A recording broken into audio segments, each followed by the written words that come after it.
7 choses qui nous fait royal. La première des choses, la génération royale est celle qui opère avec l'autorité supérieure du Dieu Tout-Puissant. La génération royale est celle qui opère avec l'autorité supérieure du Dieu Tout-Puissant. Du Dieu Tout-Puissant. De même manière, Christ était le chef de toutes les dominations, de toute autorité. Quand tu entres dans la génération royale, tu deviens le chef de toute domination et le chef de toute autorité. Deviens royal au nom de Jésus. Deviens royal au nom de Jésus. Deviens royal au nom de Jésus. La deuxième des choses, la génération royale est celle qui apporte le royaume de Dieu au milieu des hommes. Au milieu des hommes. Ils amènent Dieu au milieu des hommes. Alléluia. Ils amènent Dieu au milieu des hommes. La troisième des choses, la génération royale est une génération des hommes et des femmes qualifiés par Dieu pour jouer un rôle de Dieu au milieu des hommes. Au milieu des hommes, Dieu nous qualifie pour que nous jouons les rôles de Dieu au milieu des hommes. C'est pour cela Paul et Barnabas, on les a dit, ce sont des dieux qui sont descendus au milieu des hommes, parce que c'est le fonctionnement de cette génération. Le fonctionnement de cette génération, des hommes et des femmes qui jouent les rôles de Dieu au milieu des hommes. La quatrième des choses, la génération royale est celle qui n'agit pas. Écoutez-moi. Et celle qui n'agit pas dans les buts de caresser le monde.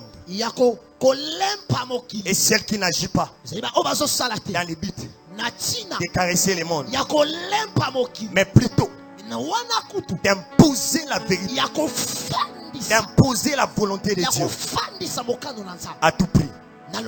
À tout prix. Nous ne caressons pas le monde. Mais nous ne caressons pas le monde. Mais en tant que des hommes porteurs de basileia, porteurs du naos de Dieu, porteurs du règne de Dieu, nous ne caressons pas le monde. Alléluia.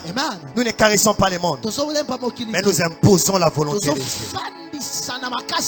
Christ n'a pas caressé le monde. Il n'a pas caressé le monde. Il a brisé les normes sociales en causant avec une femme samaritaine. Il a mangé avec les collecteurs d'impôts. Il a fait la reconnaissance soucieuse de veuve. Il passait son temps avec les enfants. Il a publiquement critiqué l'arrogance des riches et des plus forts. Christ n'avait pas peur de manifester le surnaturel. Aujourd'hui, à cause des qualifications qu'on peut nous donner, on peut avoir peur de dire à Dieu qu'il fasse des miracles. Christ n'avait pas peur. Père, je t'ai pris ce soir. On perd le surnaturel. On perd des choses qui dépassent notre entendement. Je t'ai pris ce soir. Que le ciel descende sur la terre. Que le ciel descende sur la terre. Qu'il y ait un mouvement entre ciel et terre. Que ces lieux deviennent comme Manaïm. Que ces lieux deviennent comme Manaïm. Le camp de Dieu, le camp de Dieu. Le camp de Dieu, le camp de Dieu. Quelqu'un raconte des choses redoutables. Quelqu'un raconte des choses redoutables. Que des femmes laissent leur maladie enseigner. Que des femmes laissent leur maladie enseigner. Que des hommes laissent leur stérilité enseigner. Que la pauvreté quitte les gens maintenant. Au nom de Jésus. Il n'avait pas peur de manifester le surnaturel. Il pouvait marcher sur les eaux. Il pouvait marcher sur les eaux. Il pouvait crier contre le vent. Il pouvait guérir les maladies naturelles. Il pouvait chasser les démons. Parce qu'il était royal. La génération royale.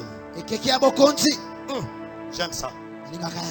Et celle qui influence non seulement par des paroles éloquentes, mais aussi par des actes. Pas seulement par des paroles éloquentes. Notre prédication n'est pas sur des discours persuasifs de la sagesse. N'est pas pour rouler les verbes. N'est pas pour jongler les mots. N'est pas pour jongler les mots. Mais pour la démonstration de la puissance et de l'esprit. Pour la démonstration de la puissance et de l'esprit. Au ciel ouvert minuscule nous croyons. Lorsque la parole et l'esprit s'accordent, ils s'opèrent les surnaturels. Ce soir, la parole et l'esprit est en harmonie. La parole et l'esprit est en harmonie. Le Dieu redoutable est en ces lieux. Le Dieu redoutable est en ces lieux. J'insiste. J'insiste. Parce qu'il est celui qui change l'histoire des hommes et des femmes. L'histoire des bâtiments est changée. Dans des rencontres comme celle-ci. Dans des rencontres comme celle-ci. Ton histoire peut changer. Ton histoire peut changer. J'ai vu des gens que le Seigneur a guéri. J'ai vu des appendicites disparaître. J'ai vu des maladies bizarres disparaître. Des kystes ovariens disparaissent. J'ai vu Dieu faire des choses terribles. J'ai vu quelqu'un écouter la parole de Dieu et sortir le matin à cause de la parole de la foi. Il dit que je pars travailler sans pour autant être engagé quelque part. Il rentre le soir avec un travail. Je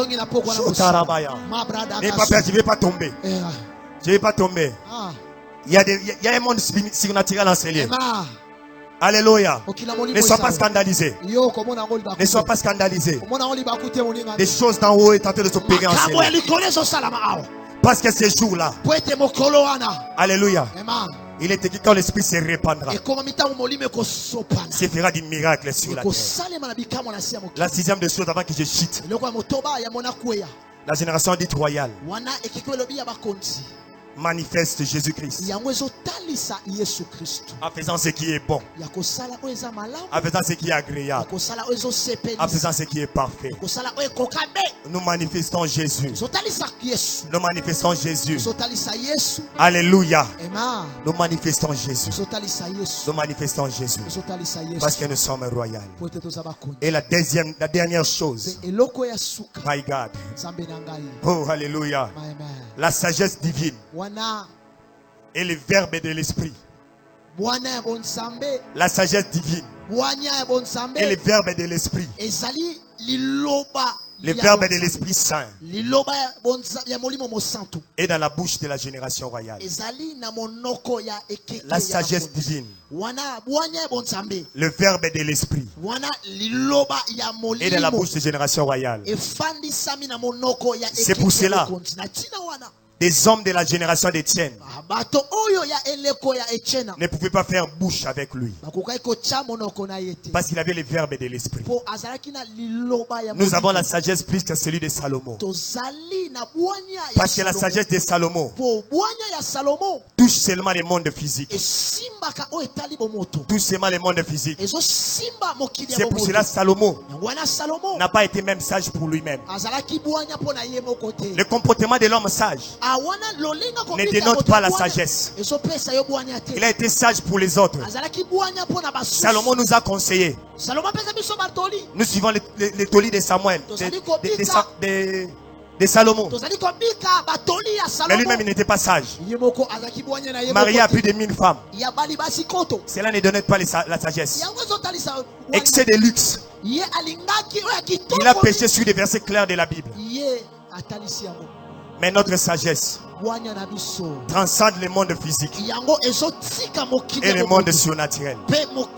C'est pour cela que le Christ pouvait dire aujourd'hui, vous avez le plus grand que Salomon. Nous avons le plus grand que Salomon. Parce que nous transcendons les mondes matériels. Nous entrons jusqu'à dans les mondes spirituels. C'est pour cela que notre Dieu est appelé le Dieu des esprits. Le Dieu des esprits. Il gouverne sur la nature. Il gouverne sur la nature. Ce soir, bien-aimé, tu peux t'attacher à Elohim. Tu peux t'attacher aux sources qui est Jésus. Si tu n'es pas encore connecté à la source qui est Jésus, la porte est ouverte. Attache-toi à Jésus, tu deviendras royal. Attache-toi à Jésus, tu deviendras royal. Attache-toi à Jésus, tu vas entrer à la race des générations royales. Alléluia. Alléluia. Je vais dire à quelqu'un, attache-toi à Jésus, tu deviendras royal. Tu as quelqu'un ce soir qui n'a pas encore accepté Christ dans sa vie. Nous avons amené le royaume maintenant ici. Le porte du royaume des cieux est ouverte. Le porte du royaume des cieux est ouverte. Ne regarde pas ton voisin. Tu vas aimer lever ta main là où tu es. Élève ta main là où tu es. Si tu n'as pas encore accepté Jésus dans ta vie comme Seigneur et Sauveur, la porte du ciel est ouverte. Nous avons amené Dieu au milieu de toi. Dieu toque encore dans ta porte. Élève ta main. Et rate pas cette occasion. Hier, j'étais en train de réfléchir. Ces derniers temps, j'ai vraiment envie d'aller au ciel. J'ai vraiment envie d'aller au ciel. Mais je me rends compte que ce n'est pas encore le moment opportun. Parce que je n'aime pas encore assez donné pour le royaume. Il y a une rétribution à la fin. Alléluia. Et quelqu'un m'a posé la question, et tes enfants? Je lui ai répondu, Dieu est le père des orphelins et le mari des veuves. Il prendra 10 000 fois soin de mes enfants que moi.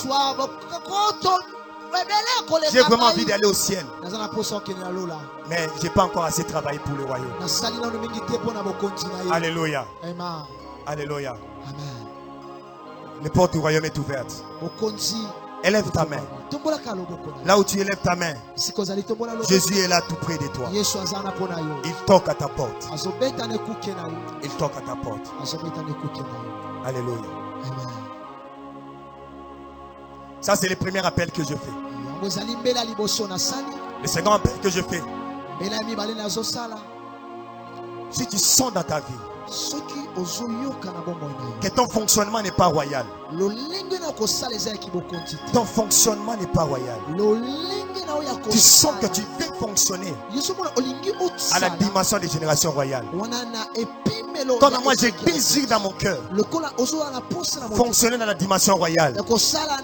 Si Jésus a marché sur les eaux, on peut marcher dans les vides sans pour autant être un magicien. Si tu veux fonctionner dans la dimension de cette génération, tu vas aussi t'élever là où tu es. Tu vas t'élever là où tu es. Tu veux fonctionner dans la dimension des générations royales. Alors que je paierai le révérend Kyovo, il va faire des déclarations pour toi.